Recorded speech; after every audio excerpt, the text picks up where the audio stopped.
Hello everyone, welcome to the daily quiz for 17th March 2024. Let us look at the questions that we have got for the day. Before that, one very important announcement that you can join the Byjus Prelims test series which is going on. There are altogether 30 tests, both in the online as well as the offline modes, and there would be live paper discussion and there would be detailed explanations also given for these. So this is valid till May 2024, so you can register now for these. Now, let us begin with the discussion. The first question: consider the following statements in the context of the 2019 amendment to the Unlawful Activities Prevention Act UAPA. Number one, it allows individuals and organizations to be designated as terrorists, making it easier to investigate, prosecute, and stop terror-related activities. Number two, the International Convention for the Suppression of Acts of Nuclear Terrorism, that is 2005, has also been added to the second schedule through amendment. Third, the bill also empowers the Director General of the NIA, that is National Investigation Agency, to approve seizure or attachment of property while the case is being investigated by the agency. Number fourth, it empowers NIA officers of the rank of inspector or above to investigate cases. Why have we taken this? Because yesterday, as you can see, Home Ministry has banned several outfits in J&K under UAPA. Very, some of them being very known in internal security classes. You must have studied about Yasin Malik and his Jammu Kashmir Liberation Front. All of them have been, or their bans have been extended for some more years. So, in Hindu, this article has come. Now, if you look at this particular thing, let me give you some idea about UAPA before I get into this question. This amendment bill to UAPA was brought in 2019. Then also the Minister of Home Affairs was same Mr. Amit Shah, and he had brought it. So as you can see, it's an amendment. So amendment to which previous act? It was amendment to the Unlawful Activities Prevention Act of 1967. So that was amended. That's why you can see we have mentioned 2019 amendment. So what was the reason? Why was this amendment brought? So some special procedures were inserted in this to deal with terrorist activities. So if any one of you are thinking, under this act, central government could have designated any organization as a terrorist organization if they would have been participant, that they have committed an act of terrorism, or they prepare for terrorism, they promote terrorism, or anything they are involved in terrorism. Under all this context, they could be designated as terrorists. So, let me tell you, point number 2, under that, the suppression of acts of nuclear terrorism was also added to the second schedule. So 2 was correct, A is wrong. And look at point number 1. I have just now said that it allows individuals, for example, let's say I told you central government. So they or their organizations can,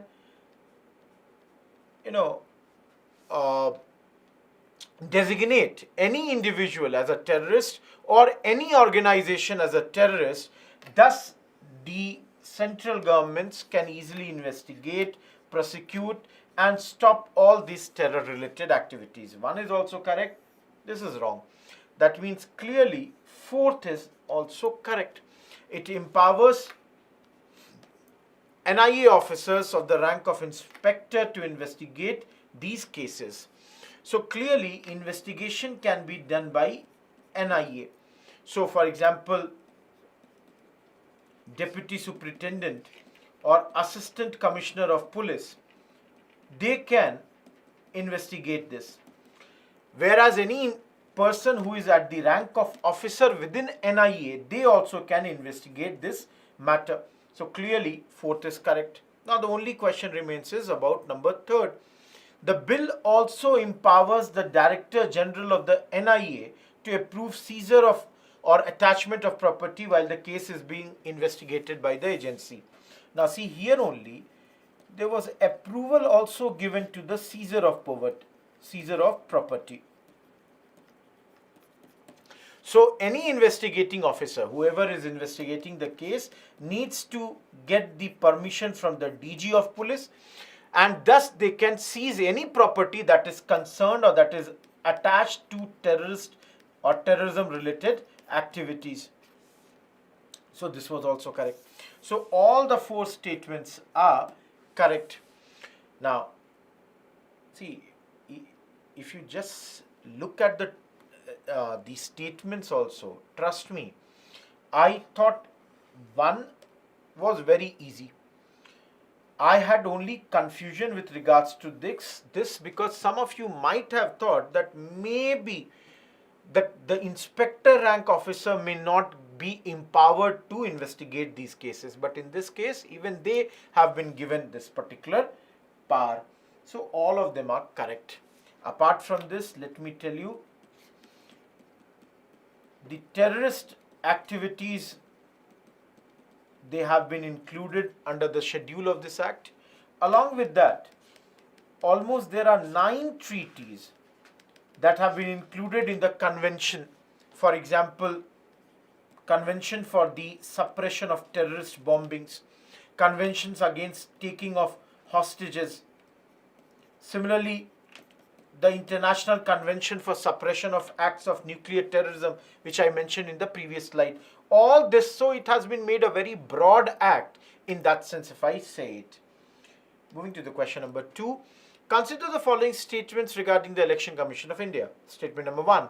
Its current structure is similar to that of its formation in 1950. Originally, there was only one Chief Election Commissioner in the Commission. For the first time, 2 additional commissioners were appointed in 1989.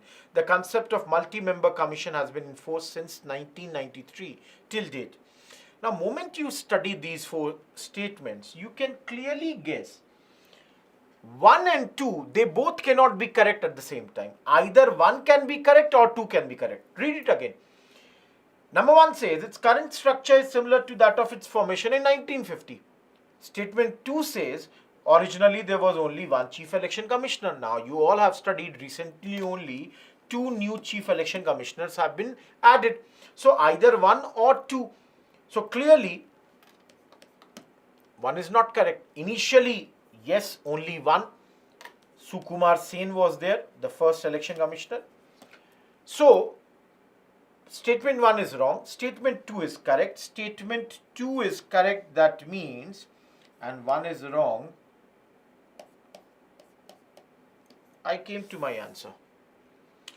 Don't worry about that. Let us look into the other statements also. Yes, first time 2 additional commissioners were appointed in 1989 and later changes were done to this, and EC was made a multi-membered commission, and since 1993 till date it has remained like that.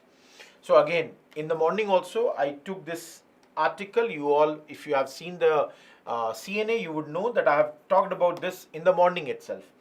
So, apart from that, I had told you in the morning that one aspect I am leaving. I was not talking about EC. In the morning, I talked about Model Code of Conduct. I talked about the first election commission and all. So, let us talk something about EC here. I'm sorry. Election Commission of India. First thing that you should always remember is, it's a constitutional body. They are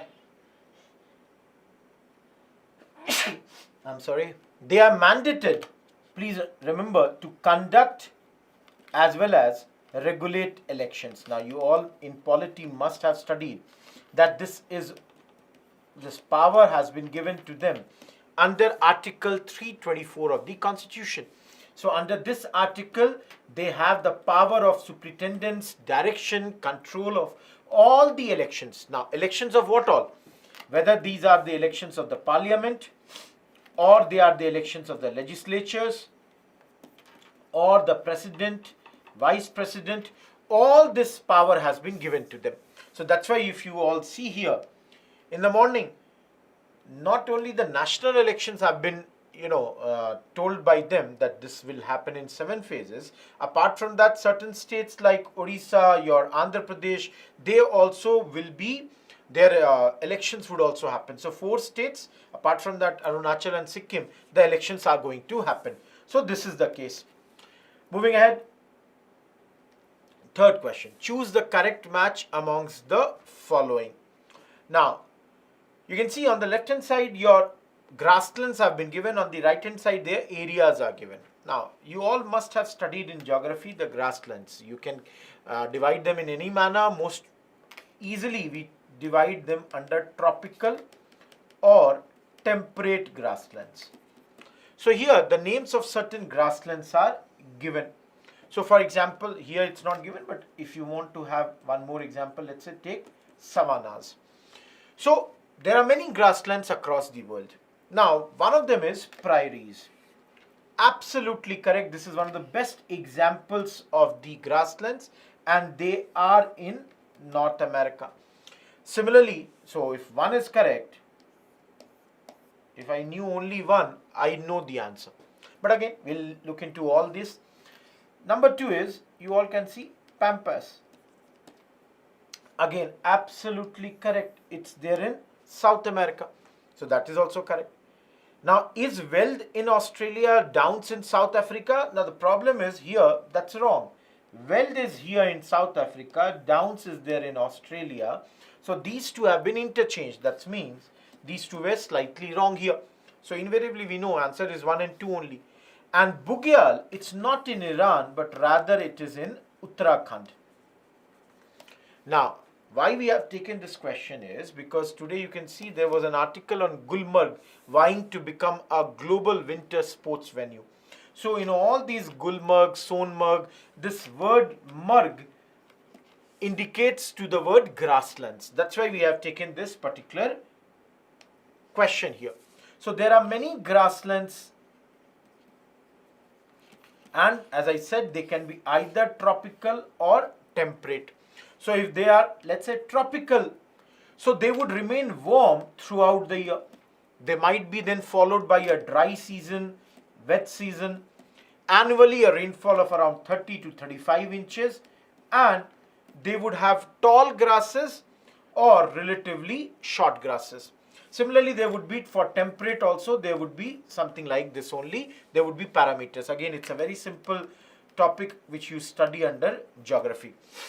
Moving ahead to the fourth question.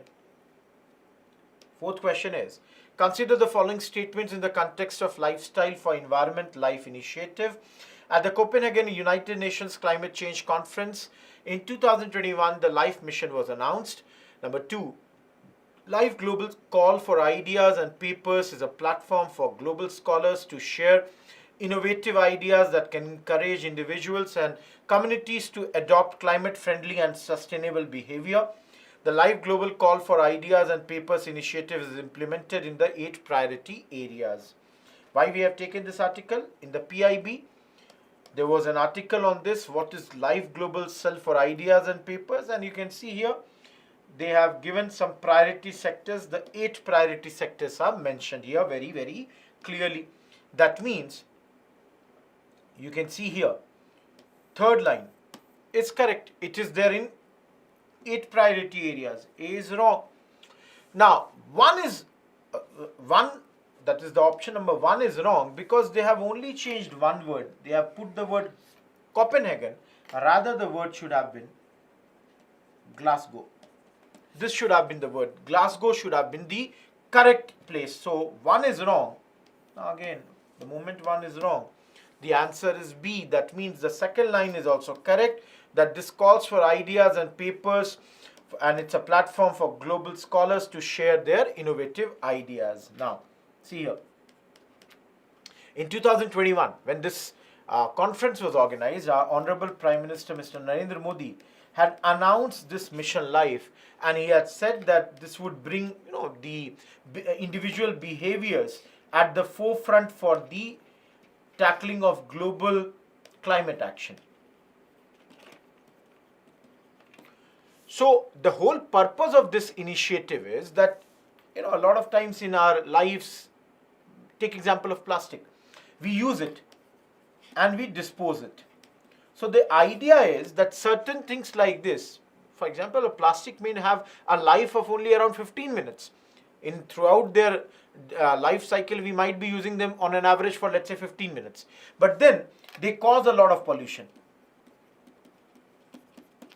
because our consumptions, we consume them in a big manner. Now the whole idea is that we should replace this use and dispose economy with those items which are much more sustainable. This way what happens is that we will have a pro-planet people, a global network of individuals which would be P3.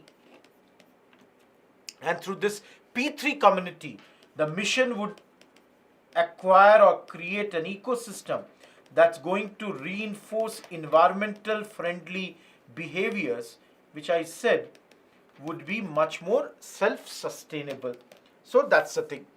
So here, as you all can understand clearly, the answer to this question is B. And again, another article, or in PIB only it came, Prime Minister is very happy with the fact that PM Surya Ghar Muft Bijli Yojana, around 1 crore households have registered for this.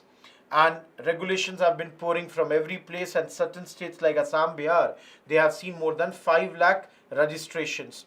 So all that, and under this, the last line you can see, this initiative promises sustainable or substantial reductions in electricity expenses for households, along with ensuring energy production.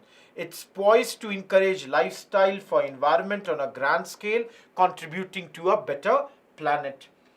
Moving ahead to the PYQ question. This is from economics. As a result of the Reserve Bank of India reducing the bank rate, market liquidity will increase, it will decrease, there would be no effect. Commercial banks collect more deposits. Now, very simple question of 2011. First of all, you must know what exactly is a bank rate. So this is basically a rate at which RBI provides long-term borrowings. Whom do they provide these borrowings? To their clients. Now you all can understand. If bank rates would go down, RBI, if let's say I'm a client, for a second imagine I'm a bank and I take the loans from the RBI. Moment the rates would be down, I would take more and more loans because the rates have gone down. So borrowing from RBI becomes cheaper. So invariably, I would try to have more loans at this point of time, which clearly indicates that there would be an increase in money supply. So there would be market liquidity would definitely increase here. So the answer to this question has to be A. Now let us move to the fact of the day. The fact of the day is Patent Office grants 1 lakh patents in 1 year. GI registration jumps threefold. Design and copyright registrations at all-time high. Patent Rules 2024 notified with several provisions to simplify patent prosecution and maintenance. So as you can see, these rules have been notified. So a lot of amendments are being provided here.